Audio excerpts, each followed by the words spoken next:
Dans la vidéo d'aujourd'hui, je vais essayer la routine alimentaire de Andrew Tate pendant une semaine entière. T'es mort de faim, c'est horrible comme sensation. À la fin de la semaine, je me rase les cheveux comme Andrew Tate. Dire je me sens mal, j'ai presque envie de vomir. Donc là, je sais pas si je vais pouvoir continuer l'entraînement. Pendant les 7 prochains jours, je vais rien consommer d'autre à part énormément de café, plein de cigares et manger qu'une seule fois par jour. Et écoute, on connaît tous Andrew Tate, on sait tous qu'il dit des choses qui sont parfois un peu exagérées. What color is your guy? On sait tous qu'il a un lifestyle qui est juste lunaire, mais en même temps, il a une très bonne forme physique, il s'entraîne tous les jours et il a l'air d'être plutôt en bonne santé. Et c'est pour ça que je suis extrêmement curieux de savoir ce que ça fait de vivre comme Andrew Tate pendant une semaine entière. Donc je suis parti acheter une cave à cigares, quelques cigares, une tonne de steak et puis c'est parti. Bon, alors voyons ensemble les règles qu'on va devoir respecter pendant les 7 prochains jours. La première règle, c'est que je vais pas dépasser 400 mg de caféine par jour. Parce que la réalité, c'est que faire plus, ça a été prouvé scientifiquement que c'était extrêmement mauvais pour ton corps. Donc bah du coup, j'ai pas trop envie d'essayer quoi. Normal. La règle numéro 2, c'est que je vais avoir entre 1 et 3 cigares par jour. Alors faut savoir que je suis pas fumeur, mais j'aime bien de temps en temps fumer le cigare. Mais là, autant de nicotine dans le cerveau, ça va forcément avoir un impact. Donc on verra ce que ça donne. Et la règle numéro 3, qui pour moi est la plus dure, c'est que je vais pouvoir manger qu'une seule fois par jour. Et 80 à 90% des calories de ce repas ne peuvent venir que de la viande. Bon alors aujourd'hui c'est le jour 1, il est 8h23, j'ai pas encore consommé quoi que ce soit comme aliment, mais je vais tout de suite aller acheter du café et de la viande au supermarché parce que j'ai ni l'un ni l'autre. Je me suis fait pote avec Serge de la boucherie, il m'a coupé plein de côtes de bœuf et retenez-le bien parce qu'il va nous aider dans cette aventure. Donc c'est bon, je me suis fait mon premier café, donc là on va se faire un petit cigare avec ça. Bon, vous voyez, j'ai pris un assez gros calibre en termes de cigare. Ce que j'aime beaucoup dans le fait de fumer le cigare, c'est que ça te force à vraiment te poser, respirer, à avoir un moment pour soi. Et ça, bah, clairement, dans ma routine habituelle, je l'ai vraiment jamais. Je suis permanent en train de travailler non-stop. Et donc, du coup, ça me force d'être à un moment avec moi-même. Donc, tu vois, j'ai acheté un coupe-cigare en V. Ça te permet de contrôler la quantité d'air qui va sortir du cigare. Et donc, du coup, ça va te permettre de profiter un peu plus, surtout quand c'est des gros calibres. Et là, les amis, c'est passé quelque chose de bizarre. Je suis parti fumer mon cigare, puis je suis allé travailler. Et bah, je vous explique tout.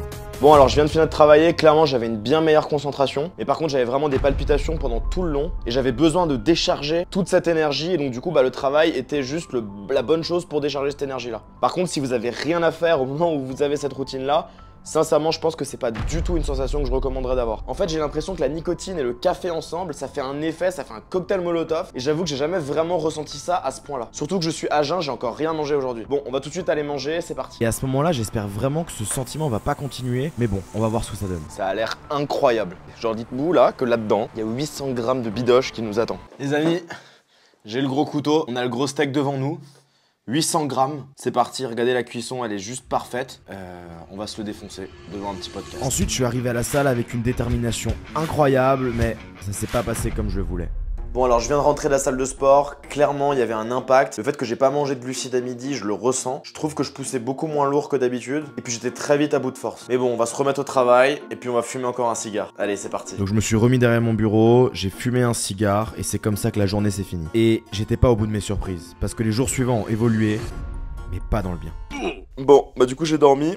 Et clairement, mon sommeil, il était bien moins bon que d'habitude. Je pense que c'est dû au café. Le fait de boire 5 tasses de café dans la journée, c'est pas forcément ce qu'il y a de mieux pour le sommeil. Je traque mon sommeil avec un bracelet Whoop. Et du coup, j'ai fait un score de 76 sur 100. Ce qui est vraiment mauvais. D'habitude, je fais entre genre 90 et 100%. Plus de ça, j'étais mort de faim. C'est horrible comme sensation. Là, sincèrement, c'est vraiment dur. Je crève de faim et on peut pas manger avant au moins 13 h. Sincèrement, là, c'est vraiment dur. Mais bon, on n'abandonne pas. On va aller encore plus loin dans le challenge et regarde bien ce qui va suivre. Bon les amis, faut qu'on parle. J'en profite de mon repas avec mon énorme entrecôte et mes avocats pour vous parler d'un sujet hyper important. Qu'est-ce que ce serait une semaine dans la vie d'Andrew Tate si on gagnait pas d'argent? Donc les amis, j'ai eu une idée de malade. On va lancer un business, mais pas n'importe quel business. J'ai longuement hésité et après réflexion, je sais exactement ce qu'on va lancer.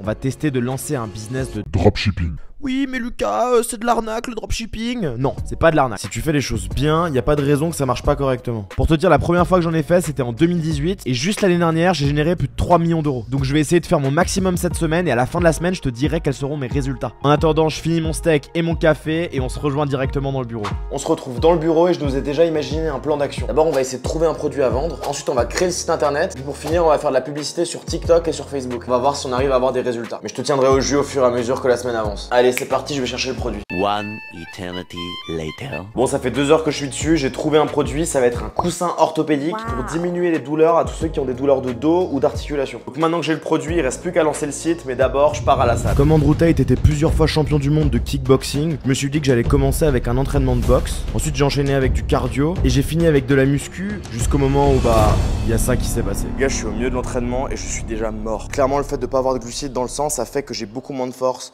et c'est vraiment dur à tenir. Pour vous dire, je me sens mal, j'ai presque envie de vomir. Donc là, je sais pas si je vais pouvoir continuer l'entraînement. Et sur mes derniers exercices, j'ai repensé à mon amitié avec Serge et ça m'a donné de la force pour tout finir. Les amis, on est le jour 3 du challenge. Je viens de finir la boutique et les publicités. Je vous montre ça tout de suite. Donc ça, vous voyez, c'est la boutique que j'ai créée. Ah oui, aussi, dernière chose, si j'arrive pas à faire marcher cette boutique, à la fin de la semaine, je me rase les cheveux comme Andrew Tate. Donc reste bien jusqu'à la fin pour voir si ça va marcher parce que bon, perso, je tiens quand même à mes cheveux, même si j'ai un début de calvitie. Bon les amis, avant qu'on passe au résultat de la boutique e-commerce et que peut-être je me rase la tête, on va voir ce que ça donne. Je voulais vous faire un retour sur l'alimentation que j'ai eue cette semaine et l'impact que ça a eu sur mon corps pour voir si vous aussi vous devriez ou pas mettre en place ce genre de régime. Alors à l'écran tu vas voir, il y a un tableau qui va s'afficher avec tout ce que j'ai consommé pendant la semaine. Alors faut dire que c'est assez compliqué d'atteindre 3 cigares par jour parce que si tu veux pas fumer à l'intérieur, c'est compliqué. À chaque fois ça te prend 45 minutes pour fumer un cigare et au bout du 3e ça commence à faire plus de 2 heures que t'es dehors à fumer un cigare et rien faire d'autre. C'est bien d'avoir du temps pour soi, mais c'est aussi bien de pouvoir travailler. Et sauf que j'ai pas envie de fumer chez moi, sinon ça pue. Donc du coup, j'ai limité à 2 cigares par jour. Pour ce qui est du café, c'est là où j'ai eu le plus de mal. J'ai pas du tout l'habitude de consommer du café. Il y avait des moments où je tremblais carrément. Donc à la fin de la semaine, j'ai carrément dû couper la caféine parce que vraiment ça commençait à avoir un impact qui me faisait peur. J'avais des palpitations, je me réveillais au milieu de la nuit, c'était un peu compliqué. Donc j'ai coupé la caféine et mon score de nuit est passé de 60 à certaines nuits à 98%. Donc ça c'est cool. Et enfin pour la nourriture, alors je vous avoue que j'ai un peu mangé tout ce que j'adore parce que moi et la viande rouge c'est un peu une histoire d'amour. Et manger des avocats tous les jours ça me dérange pas du tout. Mais ce qui était dur c'est de manger qu'une seule fois par jour. Et le fait de pas consommer de glucides ça a un vrai impact, ça c'est clair. Bon alors mon avis, je vais vous dire si c'est quelque chose que vous devriez essayer ou pas. La première chose que je vais vous dire c'est que caféine plus cigare plus pas de nourriture, ça te pousse vraiment dans tes retranchements. En fait t'as une espèce d'anxiété qui s'installe au fond de toi et en fait toute cette émotion tu dois la canaliser quelque part et du coup tu la canalises dans le travail. Ce qui fait que j'ai jamais été aussi concentré de ma vie que pendant cette semaine où je fumais 1 à 2 cigares par jour, que je mangeais qu'une fois par jour et que je prenais 350 mg en moyenne de caféine par jour. Alors je pensais que les cigares et la nourriture ça allait plus m'affecter que ça, mais en vrai ce qui m'a vraiment fait du mal c'était la caféine. Parce que ça rajoutait vraiment un punch que j'avais pas du tout l'habitude d'avoir. Alors est-ce que je te recommanderais ce genre de routine? En fait ça dépend de toi. Si t'as vraiment énormément de travail, bah là ça peut éventuellement avoir du sens parce que c'est vrai que ça te force à te concentrer à fond et à donner un maximum d'énergie dans le travail que tu fournis. En revanche, si t'as pas beaucoup de travail et que ça t'arrive de t'ennuyer, je pense qu'il y a rien de pire comme sensation que de pas savoir quoi faire et d'avoir cette espèce d'anxiété qui se loge dans ta cage thoracique. Je pense que c'est vraiment horrible et ça je le recommande à personne. Mais si tu veux vraiment essayer, je te recommande de fumer ton cigare juste après manger. Ça va diminuer les effets négatifs et ça va augmenter entre guillemets les bienfaits que tu peux avoir d'une telle routine. Pour ce qui est de jeûner, je sais que c'est quelque chose qui est pas mauvais pour la santé, surtout quand ça fait plus de 17 heures que tu manges pas, parce que ça a un impact sur tes cellules, ça détruit toutes les cellules cancéreuses, etc., etc. Mais par contre, pour pousser lourd à la salle et avoir vraiment des performances en termes de cardio, c'est vraiment compliqué. Après, si tu veux perdre du poids, clairement, ça peut être une solution. Mais si tu dois faire ça, je te recommande de vraiment le faire progressivement et pas de le faire de manière aussi radicale que moi, d'implémenter les choses peu à peu. Bon les amis, maintenant parlons un petit peu du chiffre d'affaires qu'on a réalisé. Bon alors j'avoue j'ai prolongé le temps de testing de 2 jours, mais voici ce qu'on a réussi à réaliser. 1191 € en 6 jours. Alors bien sûr ça c'est pas du profit, c'est du chiffre d'affaires. Pour faire ce chiffre d'affaires j'ai dépensé un peu moins de 900 €. Donc ce qui nous fait une marge globale de 300 €. En sachant que c'est du testing et que forcément il y avait des publicités qui étaient des poids morts puisque je savais pas encore quels étaient les meilleurs angles marketing. Donc c'est le genre de boutique que vous pouvez complètement tester. Et sur le long terme, si tu mets assez d'efforts derrière cette boutique, tu peux très vite arriver à des profits aux alentours de 10, 15, 20 000 € mensuels. C'est quelque chose qui est pas du tout exagéré. Si toi aussi tu veux atteindre ce genre de résultats, n'hésite pas à cliquer dans la description, il y aura un lien vers mon canal Telegram, je te donne la valeur 100% gratuite pour que toi aussi en l'espace de 30 jours, tu arrives à faire tes premiers résultats. Bon alors, est-ce que ces résultats font que le challenge est réussi ou pas? On se donne rendez-vous dans la salle de bain pour voir si j'ai le crâne rasé ou pas. Bon les amis, c'est le moment fatidique. Est-ce que je vais me raser les cheveux? Allez, c'est parti. Non, ok, j'ai un début de calvitie, mais je vais quand même pas me raser les cheveux comme Andrew Tate. Les gars, j'ai fait 300 € de profit sur du testing. C'est une marque qu'on peut emmener à plusieurs dizaines de milliers d'euros. Donc bon, t'attends quoi pour rejoindre le Telegram?